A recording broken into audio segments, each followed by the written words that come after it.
আমি সবার থেকে বদলা নেব।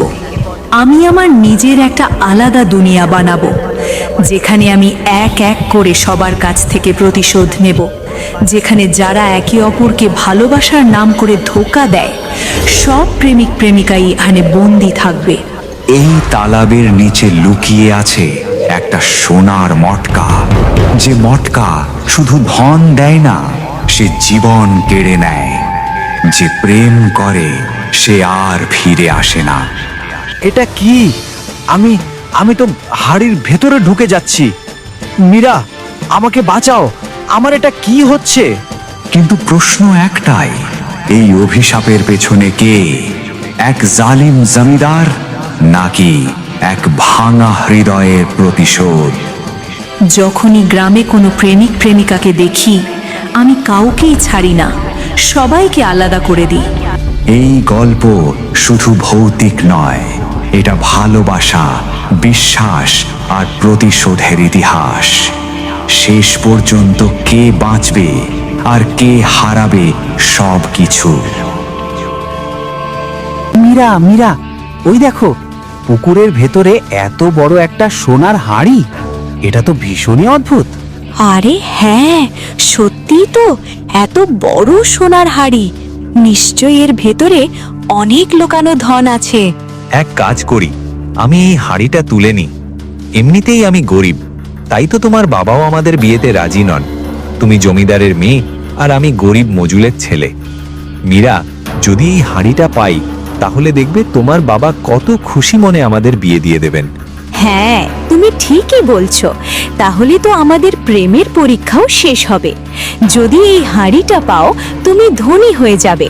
তখন আমাদের বিয়ে আনন্দের সঙ্গেই হয়ে যাবে। সূর্য লোভে পড়ে হাঁড়িটা তুলতে যায়। ঠিক তখনই হঠাৎ সেই হাঁড়ি সূর্যকে নিজের ভেতরে টানতে শুরু করে। এটা কি? আমি আমি তো হাড়ির ভেতরে ঢুকে যাচ্ছি। মীরা, আমাকে বাঁচাও, আমার এটা কি হচ্ছে? কিন্তু কয়েক মুহূর্তের মধ্যেই হাঁড়িটি সূর্যকে সম্পূর্ণ নিজের ভেতরে গিলে নেয়, আর মীরা সেখানেই অজ্ঞান হয়ে পড়ে যায়। ঠিক তখনই হাঁড়ির ভেতর থেকে এক রহস্যময় কণ্ঠস্বর ভেসে আসে।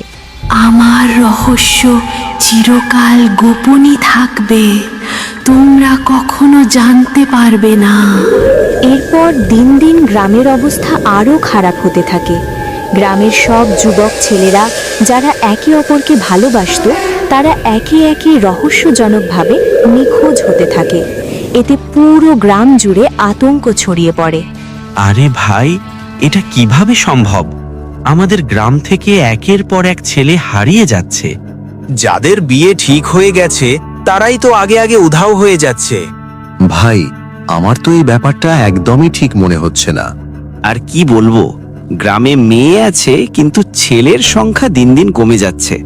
এই খবর ধীরে ধীরে গ্রামের প্রতিটি ঘরে ছড়িয়ে পড়ে। নয়নসা আর রবি, যারা একে অপরকে খুব ভালোবাসত, তারাও এই ভয়ঙ্কর খবরটা জানতে পারে। শুনে নয়নসা খুব ভয় পেয়ে যায়। রবি, আমরা কিছুই বুঝতে পারছি না। আমরা কি করব? গ্রামের ছেলেরা একের পর এক হারিয়ে যাচ্ছে।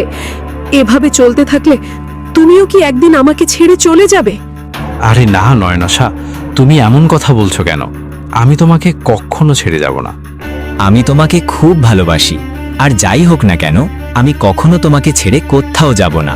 হ্যাঁ, কিন্তু গ্রামের যারা একে অপরকে ভালোবাসে, সেই ছেলেগুলোই তো একে একে হারিয়ে যাচ্ছে, আর কেউ কখনো ফিরে আসে না। তোমার যদি কিছু হয়ে যায়, আমি তো বাঁচবই না। প্লিজ, এমন কথা আর কখনো বলো না। এমন কিছু কখনো হবে না। আমি কোথাও যাচ্ছি না, তোমাকে ছেড়ে তো একেবারেই না। ঠিক সেই সময় সেখানে হাজির হয় জমিদার রঘুবীর। একটা কথাও মুখ থেকে বের করিস না, বের করলে তোর জিভ কেটে ফেলবো। ওই শালা, তুই ভাবলেই বাকি করে কি সাহসে আমার মেয়ের সঙ্গে প্রেম করিস? দাঁড়া, আজই তোকে শিক্ষা দিচ্ছি, নালায়েক কোথাকার। বাবা, ওকে ছেড়ে দিন, ওকে কিছু করবেন না। আমি ওকে খুব ভালোবাসি। চুপ কর, আর একটা কথা বললেই তোর পা ভেঙে দেব। তুই কি ভাবিস এই ভিখারি দু পয়সার লোক এই মুচিকে আমি আমার জামাই বানাবো? তোর মাথা ঠিক আছে তো, পাগলি কোথাকার? এমন করবেন না সেঠজি। আমি আপনার মেয়েকে খুব ভালোবাসি। ওকে পাওয়ার জন্য আমি সবকিছু করতে পারি। এই, তোর মুখ থেকে আর একটা শব্দ বেরোলেই যদি আমার মেয়ের নামও নিলি, তোর জিভ কেটে তোর হাতেই দিয়ে দেব। তোর কি মনে হয় তোর মতো ভিখারিকে আমি জামাই বানাবো? ভাবলিও কি করে রে? চুপচাপ আমার সঙ্গে চল নইনসা, না হলে এই ভিখারির হাত পা ভেঙে দেব। ওকে বাঁচতে দেব না আমি। বাবা, না, এমন করবেন না। ওকে ছেড়ে দিন। আমি আপনার সঙ্গে যাচ্ছি, কিন্তু ওকে কিছু করবেন না। চুপ কর, আর একটা কথা বললেই তোর জিভও কেটে দেব। চল, আমার সঙ্গে চল। রঘুবীর নৈনশাকে টানতে টানতে সেখান থেকে নিয়ে যায়। নৈনাশা, নৈনাশা, নৈনাশা। না, এই জমিদার আমাকে কখনো আমার ভালোবাসার সঙ্গে মিলতে দেবে না। এর চোখে শুধু টাকা, শুধু সম্পদ। আমাকে টাকা রোজগার করতেই হবে, কিছু না কিছু করতেই হবে, তবেই আমি আমার ভালোবাসাকে ফিরে পাবো। কাঁদতে কাঁদতে রবি বেরিয়ে পড়ে। হাঁটতে হাঁটতে সে গ্রামের চৌপালে এসে পৌঁছায়। ঠিক তখনই এক সৈনিক দৌড়ে এসে চিৎকার করে, শোনো, শোনো, শোনো, সব গ্রামবাসী মন দিয়ে শোনো, মহারাজ এখানে আসছেন, সবাই চৌপালে উপস্থিত হও। সব গ্রামবাসী চৌপালে জড়ো হয়। কিছুক্ষণ পর রাজা এসে দাঁড়ান। হ্যাঁ, তোমাদের সঙ্গে আমাদের একটা কথা বলার আছে। জি মহারাজ, বলুন, আপনি এখানে এলেন কেন? কি কথা? ঠিক তখনই রাজা ফুপিয়ে ফুপিয়ে কাঁদতে শুরু করেন। আরে মহারাজ, কি হয়েছে? আপনি এমন করে কাঁদছেন কেন? আপনি যদি এভাবে ভেঙে পড়েন তাহলে আমাদের গ্রামের কি হবে? শান্ত হন মহারাজ, পরিষ্কার করে বলুন আসলে কি হয়েছে। আমি কি বলবো? আমি খুবই ভেঙে পড়েছি।